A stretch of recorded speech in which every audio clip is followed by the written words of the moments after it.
Hello everyone, welcome back to my Chem Corner. So in today's video, we're going to finish the very last topic in the chapter solid state, which is magnetic properties. But before moving to the video, in case you're new to the channel, please do hit the subscribe button and press the bell icon so you receive notifications as and when I upload the video. So let's move into the topic magnetic properties and see what we have to learn in it.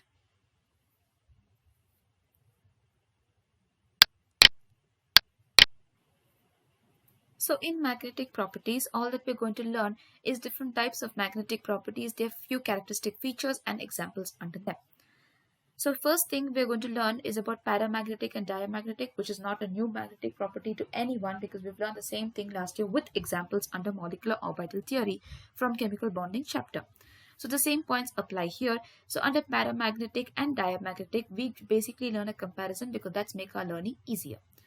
So here under paramagnetic, these are weakly attracted by magnetic field, whereas diamagnetic are weakly repelled by the magnetic field.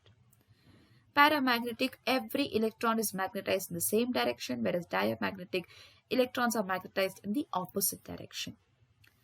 Now under presence of what kind of electrons do these magnetic properties take place? For paramagnetic, it's due to the presence of unpaired electrons, and diamagnetic, it is due to the presence of a paired electron. Examples, you can either give these as examples or you can give from MOT from last year's syllabus.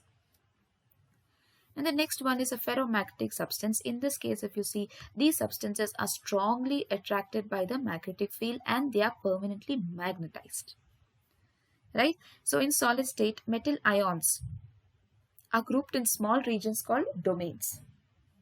Each domain will act as a tiny magnet because they have all electrons grouped together in small regions. But in their unmagnetized state, the domains are randomly oriented and their magnetic moments gets cancelled. In the magnetic field, these domains are oriented in direction of the magnetic field and hence they behave as a very strong magnet. And a classic example that you can give is iron or cobalt, one of these metals. But what about antiferromagnetic? So when you look at antiferromagnetic substances, these are substances which are expected to have high paramagnetic behavior, but they possess zero magnetic moment. Generally in paramagnetic substances, we don't have a zero magnetic moment, but in this case, we have a zero magnetic moment. They contain equal number of domains oriented in opposite direction. So you have all these electrons placed in opposite direction. Therefore, their magnetic moments will cancel out. Example is MnO. The last type of magnet is a ferromagnetic substance. They possess unequal number of domains oriented in opposite directions. So when you're learning antiferromagnetic and ferromagnetic, they're right opposite to each other. In this, they have equal number of domains oriented in opposite direction. These, they have unequal number of domains oriented in opposite direction. Hence, because they have unequal number of domains, they have some sort of a magnetic moment.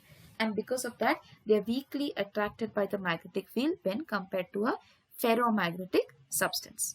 Example over here is an ore of iron, which is magnetite.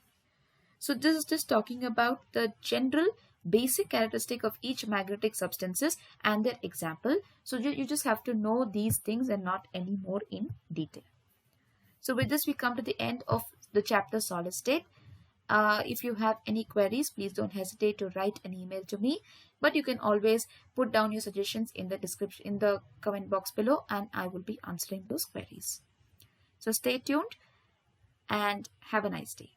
Thank you.